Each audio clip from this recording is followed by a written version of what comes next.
This invention, the spacecraft of a triangular hull with vertical electrostatic line chargers on each corner, is basically making the rounds tonight around the world. Is this the new TR-3B patent revealed to the world? There's been multiple patents from 1969 where people have been trying to have methods and means for creating artificial gravity in spacecraft.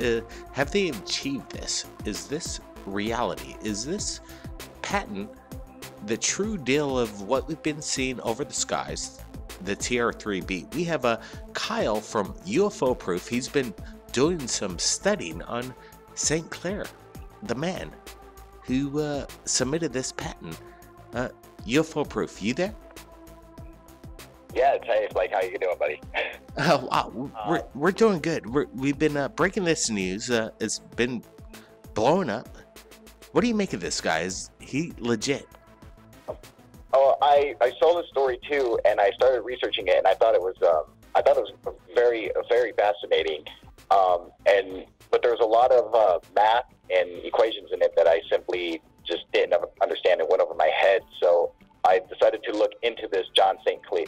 Clair fella, and I found some of his other patents were a little off the edge. I mean, like, kind of like he has a patent for a remote viewing amplifier, and he has a patent for a hyperspace torque generator. And let me describe this to you. It's a hyperspace torque generator which comprises a flat bifiller magnetic field electric coil crystal ball lever arm and frequency generator for producing a linear flow of hyperspace energy at right angles to a rotating flow of astral chakra energy. And so when I read stuff like that, it makes me think that he might not be all there, if you know what I mean. Yeah, I could understand that. Some people might say that it creates a genius of some kind of savantness that really thinks out of the box in regards to this kind of electromagnetic field. Is this theory even possible?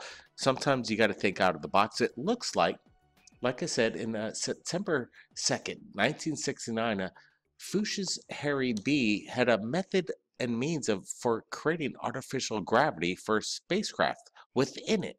So there's these many patents that are being submitted to the patent office, and now St. Clair John Q is the man behind the TR-3B. So do you think this guy could be some kind of savant? Maybe he could be onto something.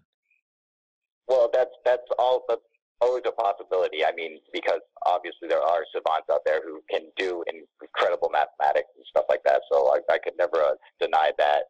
And I don't know enough about John Sinclair to say whether he is crazy or not. This is just me drawing a psychological profile based on some of his other patents, not particularly this one patent, but just several together, and I just kind of aggregate that information. But it could go either way, and I do believe, and I want to make this clear, I do believe that the government does in fact have a craft that we would call like a TR-3B that does incredible stuff, and it's probably made from incredible technology. I'm just not so sure that this John St. Clair, that his patent is what we are seeing, what the people are seeing out there. I'm not quite sure about that. I think it's very interesting, but I do want to do some more research into it before I say, oh yeah, this is definitely it, because it does seem kind of odd. Now, some of the math I do understand his equations, but a lot of his equations don't actually check out. And I went to Web 2.0, the online scientific calculator, and punched them in, and the formulas didn't work, so I wasn't getting an answer from it. So, there's a couple different things. I mean, of course, this could also just be my lack of understanding of his mathematics. So, well, let me get this right. Let me get this right. Do you think John St. Clair is some kind of, just basically out there doing these false patents out there that make no sense of any kind, and And do you think that TR-3B in itself, that these crafts that have been cited for, tens of years, over decades now, the TR-3B, is it reverse engineered alien technology or is it something man-made? I'm thinking that it's probably, I mean, it's probably man-made, but to say that I'm not taking away that it could be reverse engineered because I mean that's definitely a possibility. I mean, I totally believe in Bob Lazar and his story, so I can't deny that it might be reverse engineered. I don't think it's alien craft, but I think it's military. But it's obviously, as well as you know, that their technology is 30, 40 years ahead of ours. Like what the civilian technology gets to see, their technology is just so far ahead of ours that it's not even close. So it's hard for me to say whether I'm not so sure it's alien, but it could be reverse engineered from extraterrestrial craft, but as for John St. Clair, and also I would like to point out, I remember hearing stuff about like the TR-3B or Aurora and stuff well before the date of his publication for this, which was in 2004, I believe. You used to have that up. In 2004, it seems like that's when he first filed it. So, I mean, I'm pretty sure I heard stuff about it. Well, or maybe I'm confusing it with the Aurora, but I remember hearing it back in the 90s about that style of craft.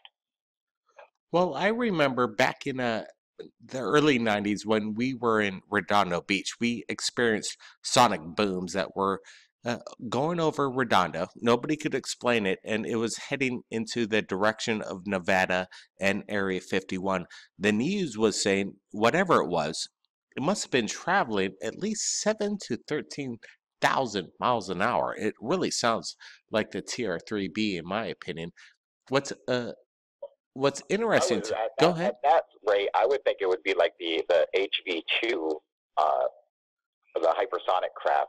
I mean, we know they basically came at